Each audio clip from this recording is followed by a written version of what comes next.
Sebentar, bismillahirrahmanirrahim. Assalamualaikum. Kita lanjut untuk analisis regresi. Jadi kalau yang sebelumnya itu teman-teman, kita bentar, saya ganti pen saya dulu. Oke, pen. Oke. Yang sebelumnya kita sudah belajar di multiple linear regression atau regresi linear berganda, yaitu ketika kita modelkan Y dengan lebih dari satu, misalnya sampai X1, X2, sampai XP, lebih dari satu independent variable ya. Nah, sekarang dari X1 sampai XP ini yang manakah yang akan masuk ke dalam model yang kita punya gitu. Apakah X1 dan X2 saja, X1 dan X3 saja, dan seterusnya. Nah, untuk memilih model terbaik, maka kita perlu, ketika kita punya multiple linear regression seperti ini, kita perlu metode-metode dalam pemilihan model terbaik ini. Ini yang akan kita bahas hari ini ya.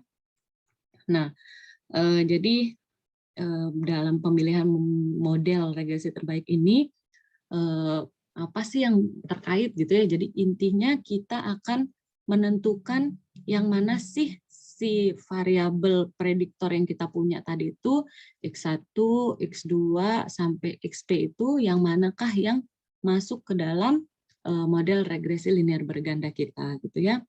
Nah, kriteria yang saling bertentangan sekarang isunya itu adalah kita mau, kalau kita melakukan tujuannya untuk peramalan gitu ya, prediksi, maka yang kita masukkan itu adalah sebanyak-banyaknya kan ya. Jadi kalau kita mau hasilnya itu bisa kita andalkan, maka kita mau prediktor yang kita pertimbangkan tuh sebanyak-banyaknya. Jadi misalnya yang mempengaruhi IPK, kita mau semuanya itu kita masukin, mulai dari jam belajarnya, jam main gamenya, berapa uang sakunya, berapa luas kamarnya, di kamarnya ada kipas atau ada yang pakai AC kayak gitu-gitu. Jadi ada banyak pertimbangan kalau kita mau dapat hasil prediksi yang paling bagus gitu ya. Jadi yang paling bisa kita andalkan, kita maunya sebanyak-banyaknya. Tapi sekarang ada lagi Kak isunya. Jadi kalau kita mau biaya kita lebih efisien gitu, maka kita pakainya sesedikit mungkin. Jadi misalnya kita mau cari data X1, X2 sampai X10. Oh, ternyata X9 dan X10 ini nyarinya susah, butuh biaya untuk dapat datanya gitu dan lain sebagainya. Maka untuk efisiensi biaya kita pertimbangannya ya jangan terlalu banyak-banyak prediktornya gitu. Jadi ini adalah dua isu yang bertentangan, sehingga solusinya adalah dari sini gimana caranya kita akan memilih persamaan terbaik. Salah satu isu yang bisa dipakai gitu ya. Tapi lebih jauh lagi misalnya kita pakai X1 sampai X20 nih variabel independennya. Oh, ternyata si X10 yang di belakang itu nggak terlalu penting dan tidak terlalu signifikan mempengaruhi si Y, ngapain kita harus capek-capek cari gitu. Jadi dengan melihat signifikansinya atau korelasinya ke si Y juga kita bisa mempertimbangkan, oh nggak perlu terlalu pakai banyak variabel gitu. Ya, jadi kita akan masuk ke solusi ini. Bagaimana kita memilih persamaan regresi yang terbaik. Oke, kalau teman-teman waktu di statistik dasar belajar pakai SPSS, masukin analyze, terus linear regression gitu ya yang di analyze, maka teman-teman akan nemuin metode di sini. Bentar, bolpen saya kemana? Nah, teman-teman akan nemuin metode di sini. Kalau teman-teman dulu masukin kan ya, Y itu teman-teman masukin di dependent, terus X-nya masuk ke independen, maka teman-teman kalau tidak merubah metode ini, dia punya satu default, enter.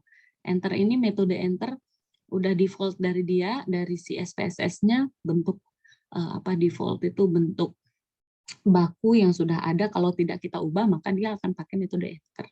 Tapi selain metode enter, ada metode lain, ada stepwise, ada remove, ada backward, sama ada forward. Oke, coba kita lihat. Jadi kalau yang enter atau yang defaultnya dia itu all independent variable, semua variabel yang independen tuh semua dimasukin ke dalam persamaan.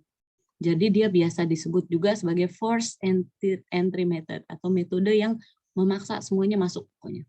Nanti ketika semuanya udah masuk, baru dilihat signifikannya. Oh, parameter X1, X2, X3, X4, di sini ada sig atau p-value-nya kan ya. Saat mau ngelihat uji T-nya nanti dilihat, oh ini signifikan, ini enggak, ini enggak. Jadi di sini dia sudah force entry method, semua dipaksa masuk. Kalau remove gimana? Kalau remove, ini berarti semua variabel yang tidak signifikan itu di-remove simultaneously. Jadi dibuang semua, misalnya yang 2 ini tidak signifikan, ya udah langsung dibuang. Jadi yang dia modelin cuma yang ini. Dibuang barengan, pokoknya yang tidak signifikan langsung dibuang. Nah, kalau backward, ini semua di-enter, habis itu back, mundur. Jadinya di-remove one by one. Misalnya dilihat dari yang ini. Ternyata yang paling tidak signifikan siapa? Yang paling tidak signifikan misalnya X4. Jadi dia buang dulu X4. Terus habis itu dia modelin lagi 1-3. Bisa jadi 3 ini ketika X4 hilang dia malah jadi signifikan. Tapi kalau ternyata dia masih tidak signifikan maka dibuang. Modelin lagi 2, oh sudah signifikan, jadi dia stop. Backward, remove one by one, dibuang satu persatu. Kalau forward gimana? Dia dimulai dari empty equation, mulai dari persamaan yang kosong, empty, kemudian di-include one by one, dimasukin satu persatu. Masukin dulu mulai dari kosong, masukin X1, X2 dan seterusnya. Nah, kalau stepwise ini adalah variasinya si backward dan forward. Jadi dia merupakan gabungan dari si backward dan forward. Oke. Nanti saat latihan teman-teman bisa pakai beberapa X, kemudian dari X itu bisa dicoba, oh bedanya backward, forward, enter, remove, stepwise itu seperti apa. Ya.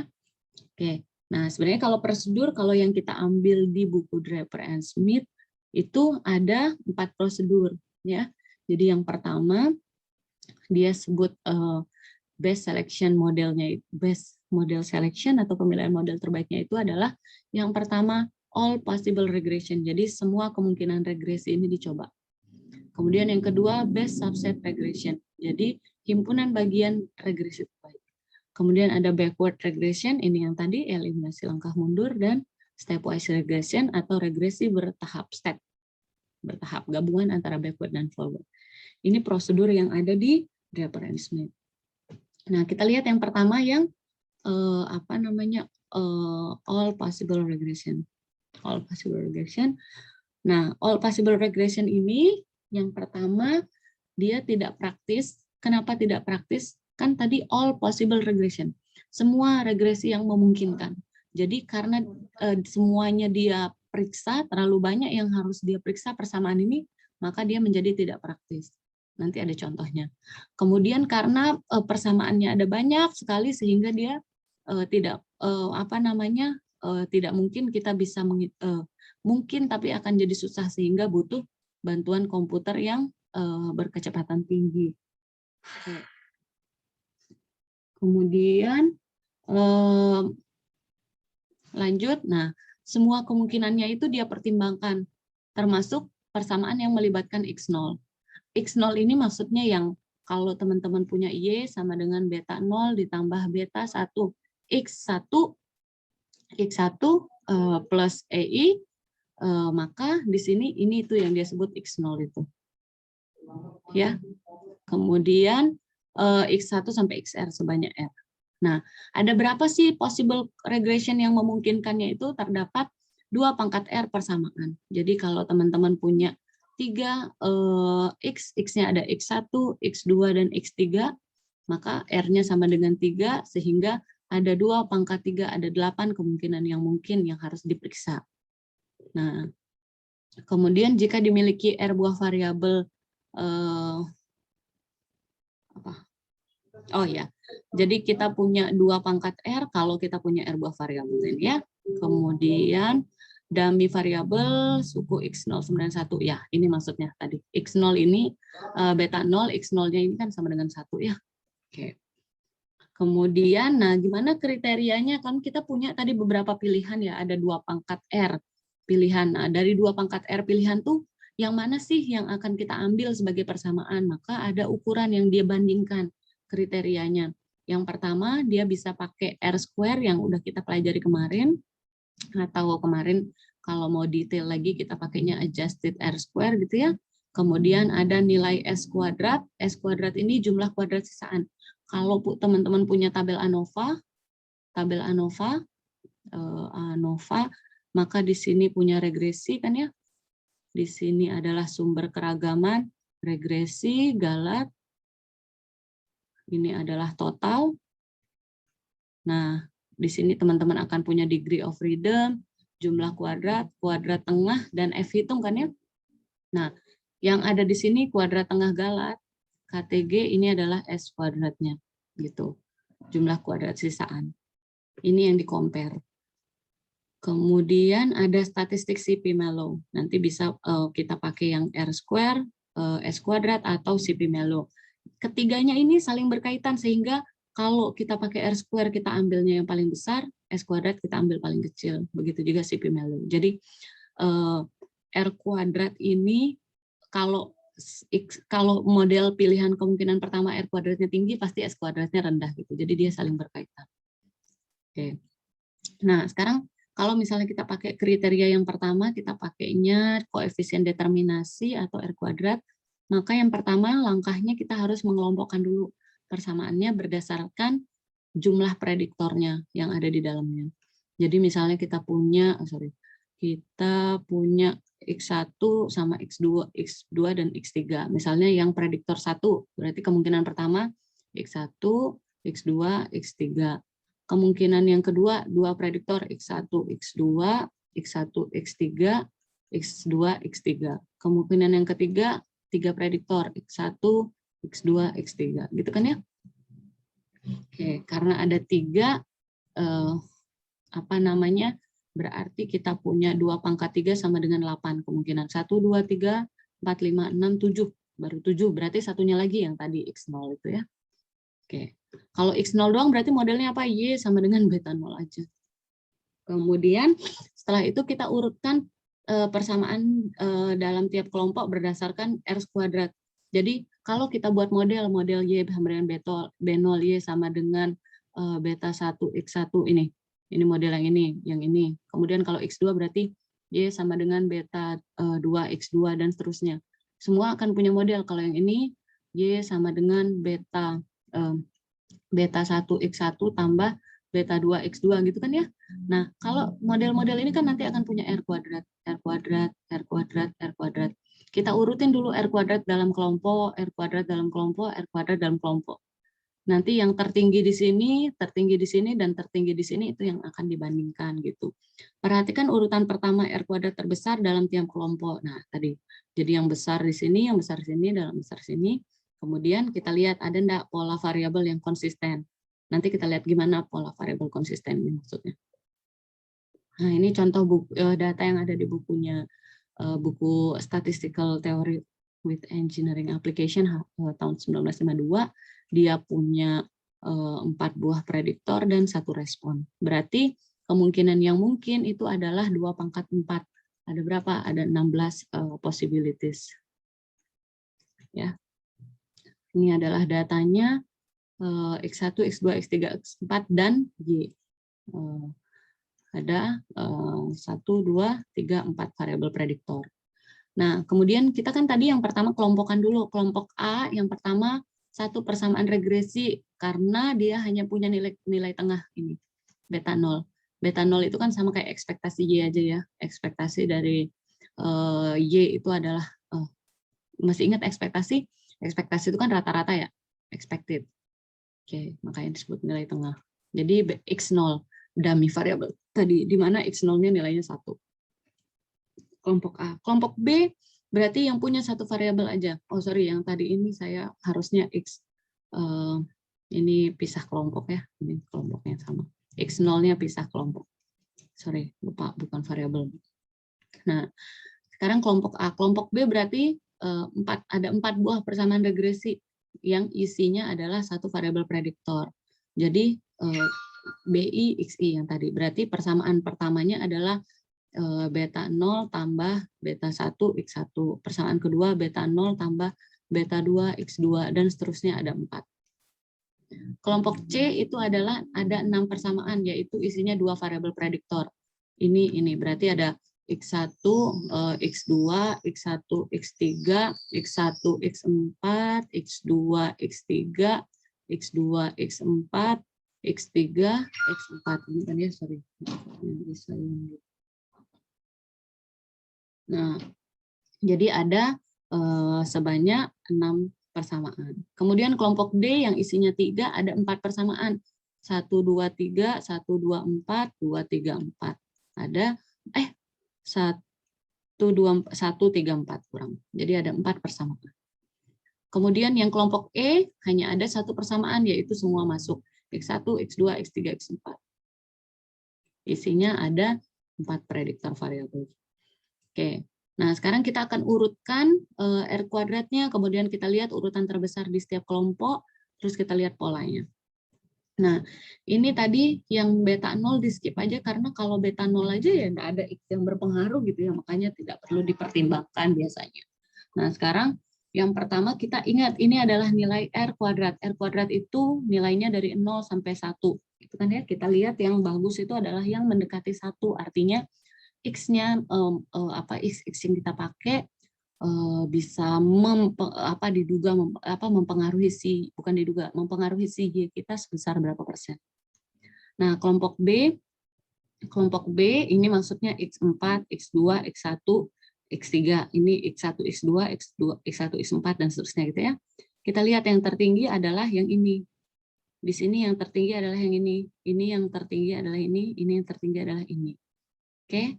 Nah, sekarang ingat kalau analisis regresi kan langkah pertama yang paling kita harus lakukan kalau kita punya Y dengan beberapa X itu adalah membuat matriks korelasinya, yaitu X1 versus Y, dapatlah RX1Y, RX2Y, RX3Y, dan seterusnya gitu kan ya. Sehingga dapat kita korelasinya seberapa kuat. Nah, nanti ada kemungkinan kalau kita bisa cari korelasi antara X-nya. Jadi ini R antara X1 dengan X3. Oke. Ternyata korelasinya kuat antara X1 sama X3, padahal nggak boleh ada korelasi kuat dalam X. Di sini antara R, X2, dan X4. Ternyata kuat juga ini. Kan nilai korelasi dari -1 sampai kurang dari 1 gitu kan ya. Jadi dia ini dekat banget ke 1, sehingga korelasi antara X2 sama X4 itu besar banget. Jadi ini nanti akan memunculkan kasus multikolineritas namanya, nanti kita akan bahas di bab sebelumnya. Jadi yang bagus tuh korelasi X ke Y yang besar, bukan antar X. Sekarang berarti 1 sama 3 tuh korelasinya kuat, 2 sama 4 korelasinya kuat. Jadi jangan kita sampai membuat model di dalamnya ada 2 dan 4, atau ada 1 dan 3 gitu. Ini yang dibilang tadi, lihat ada pola konsisten atau enggak. Kenapa harus kita lihat ini? Karena kalau kita lihat ini 0,65 udah pasti kita nggak pilih karena jauh ya.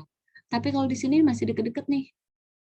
Ini kan 0,97, 98, 98. Ya udahlah, ini tuh masih deket-deket ini gitu kan ya. Jadi daripada kita ngambil model yang lebih ribet, kalau ada yang lebih bagus kenapa harus ambil lebih ribet gitu. Karena tadi kalau makin banyak variabel berarti makin banyak biaya. Sekarang kalau udah sama-sama 0,9-an gini, ya mending ambil yang sedikit gitu kan ya. Nah, tapi pakai pertimbang yang ini tadi. 1 sama 3, 2 sama 4 nggak boleh ada dalam satu model. Ini ada 1, 2, 3, 4 nggak boleh. 2 sama 4 nggak boleh dalam model. Oh, makin memperkuat. Ya udah, yang saya ambil adalah ini aja.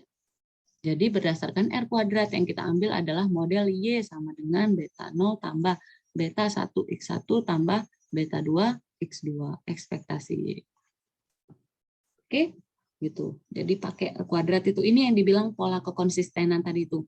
Kalau udah kayak 0,6 udah pasti jauh dari 0,9. Tapi ini mirip-mirip 0,9. Cuman yang ini modelnya pakai 4 variabel, ini pakai 3, pakai 2 aja udah cukup 0,9, kenapa harus ribet gitu. Ya. Oke. Nah, setelah itu kita udah lihat yang ini tadi, C, kelompok C. Sekarang kelompok C kita lihat sama bawahnya. Oh, ternyata kita perhatiin lagi pola kekonsistenannya. Ternyata kalau sama di bawahnya, ini juga kayak nggak terlalu jauh. 979 sama 972 gitu ya. Nah, terus habis itu kita perhatikan lagi. apa namanya, setelah ada variabel masuk, pertambahan R kuadrat sangat kecil, relatif konsisten. Gitu. Apa maksudnya? Kita lihat di sini. Akibatnya, kalau kita masukin satu variabel ke dalam persamaan yang sudah ada X1, X2, atau X1, X4, hanya akan mengambil keragaman yang belum dijelaskan. Oh, gini maksudnya.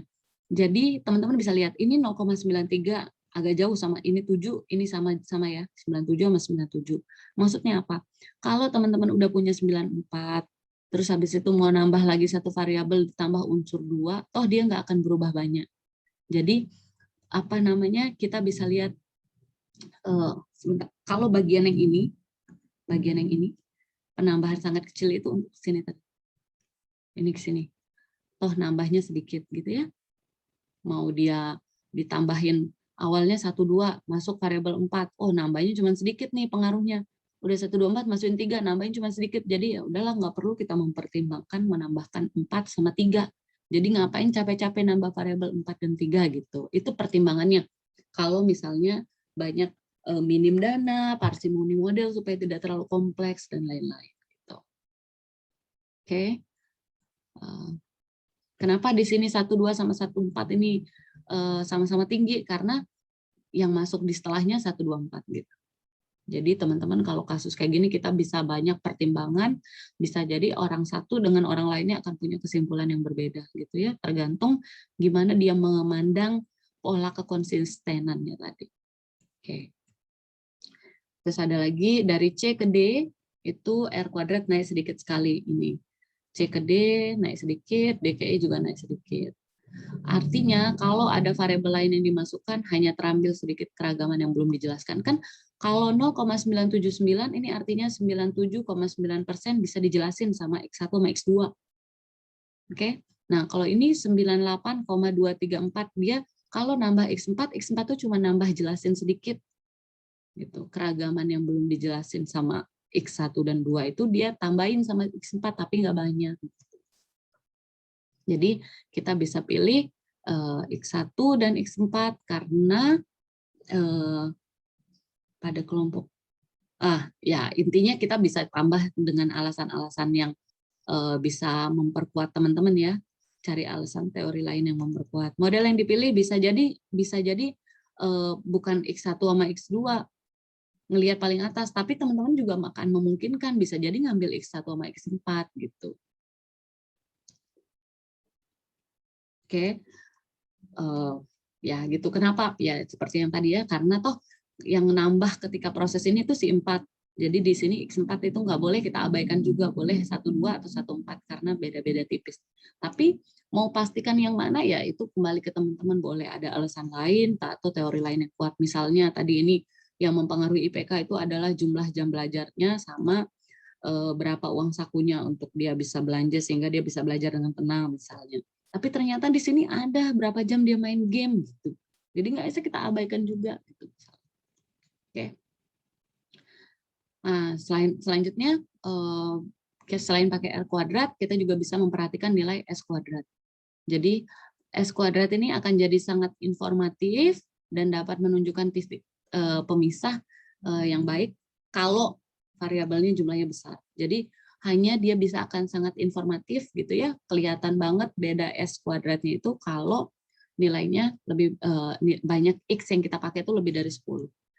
Dengan banyak amatan atau N-nya itu, N-nya harus 5 kali R atau 10 kali R. Jadi misal R-nya kita pakai R-nya ada 10, berarti minimal N yang kita pakai itu harus 50. Baru kita bisa memakai S kuadrat yang hasilnya informatif. Karena S kuadrat itu kan nggak ada range-nya ya, nggak ada batas. Jadi kalau R kuadrat kan tadi jelas dari 0 sampai 1. Kalau S kuadrat itu nggak bisa kita tergantung kasus by case dia. Oke. Jadi kalau dia R kuadratnya banyak prediktor kita itu lebih dari 10, terus N kita 5R atau 10R baru dia informatif penggunaan S kuadrat.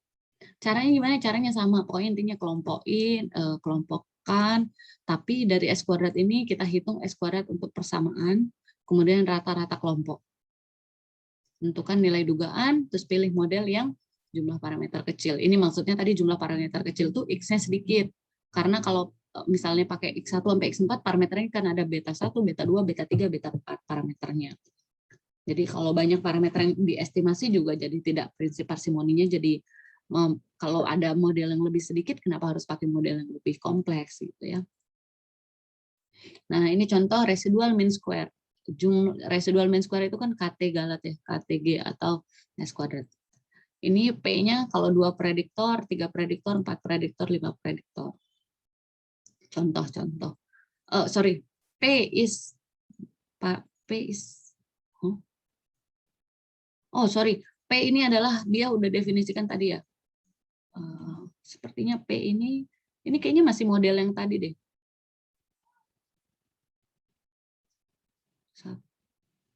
Ada berapa kemungkinan nih? 1, 2, 3, 4, 5, 6, 7, 8, 9, 10, 11, 12, 13, 14, 15. Iya, model yang tadi. Jadi ini P-nya ini adalah banyak parameter kali ya. Kenapa dia sebutnya P, S kuadrat P? Apa berarti? Kalau yang ada 4 kemungkinan tadi itu, yang ada 4 kemungkinan berarti X-nya 1. Berarti P ini ya parameter. Oke. Nah, sekarang kita lihat. Yang pertama adalah kita lihat S kuadrat itu kan harus residual sum square, jumlah kuadrat error. Error itu kan harus sekecil mungkin ya. Jadi kita lihat yang pertama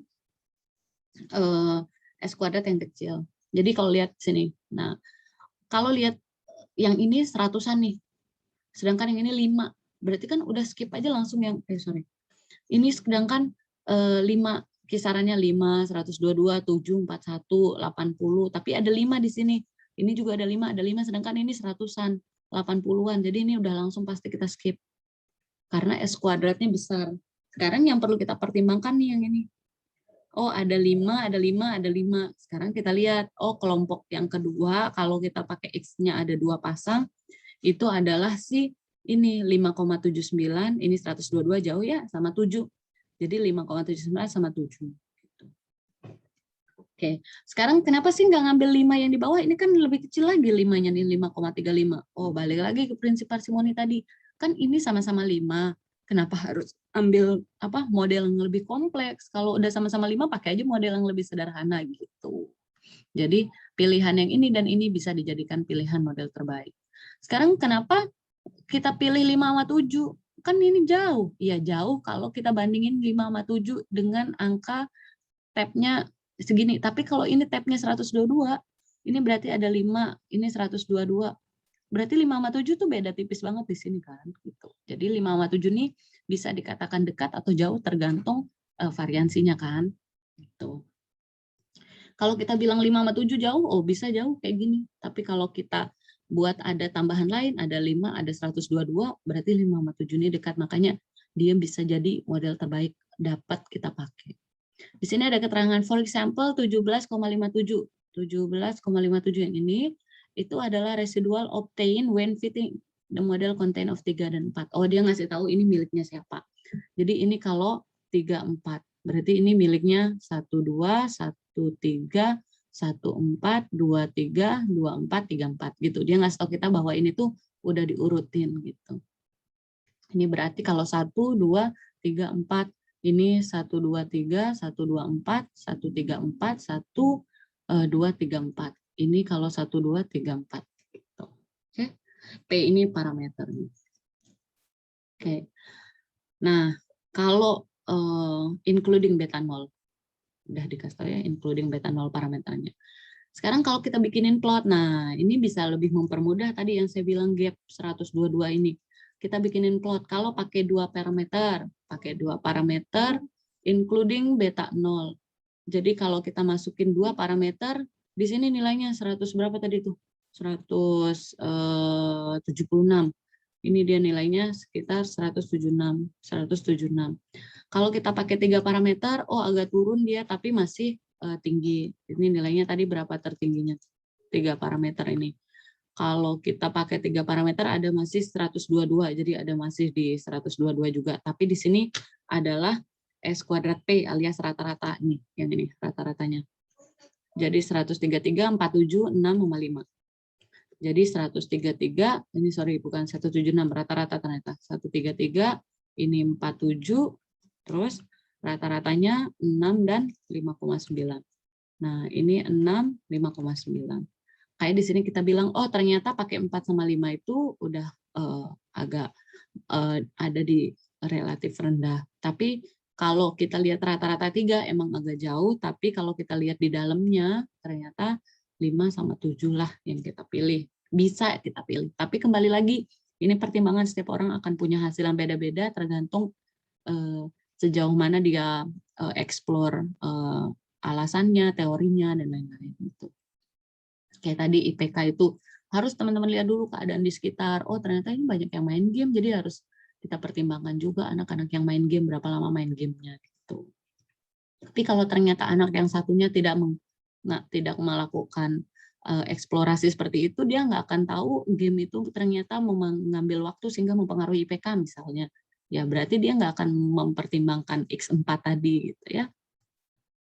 Kemudian si Pimelo itu ada hubungannya sama si tadi KTG. Jadi KTG itu CP malus itu rumusnya adalah RSS dibagi S kuadrat residual sum square. Mana dia? Nah udah di ini nama dia. RSS N-nya adalah banyaknya data, P-nya adalah banyak apa di sini? Prediktor ya. P itu parameter masih sama kayak tadi ya. Ini parameter yang tadi beta 0, P-nya 1. Oke. Intinya sama persis kayak tadi ceritanya, tapi kalau si Pimelus itu lebih terkait ke R kuadrat terkoreksi. Jadi yang tadi saya bilang adjusted R square, dia lebih ke adjusted karena sudah dikoreksi di sini pakai RRSP. Ya. Oke. Sama kita kelompokin, kita ambil yang CP terkecil. Ini di sini dia kasih ya, ini X1, X2, X3, X4, berarti ini X1, X2, X3, X1, X2, X3, X4. Ini X1, X2, ini X1, X4 yang kecil ternyata. Lihat di sini 400-an, 200-an, pasti ini skip karena jauh. Kita maunya yang kecil. Ini ada 2, ada 60-an. Oh, sorry, ini sepaket. Ini sepaket. Ini yang 2 variabel. Di sini 3, sini 5. Oh, kita ambil aja yang 2, kalau ini mah jelas ya.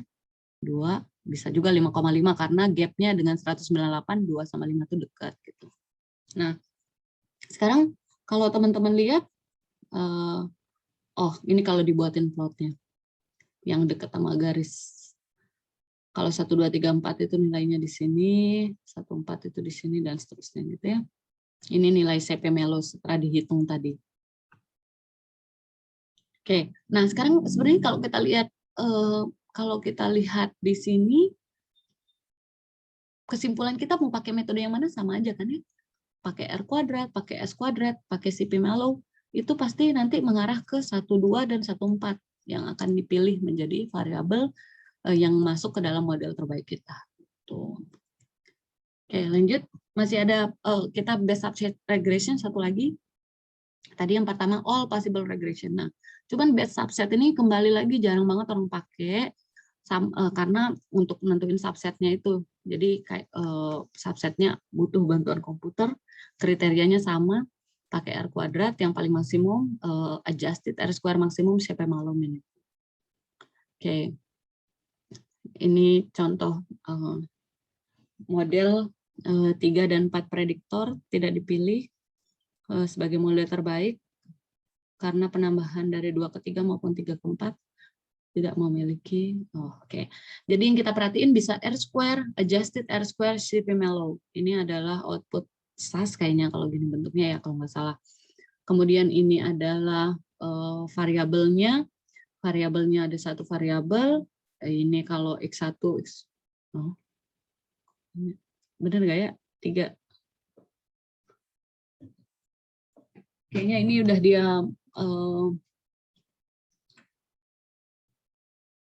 bentar.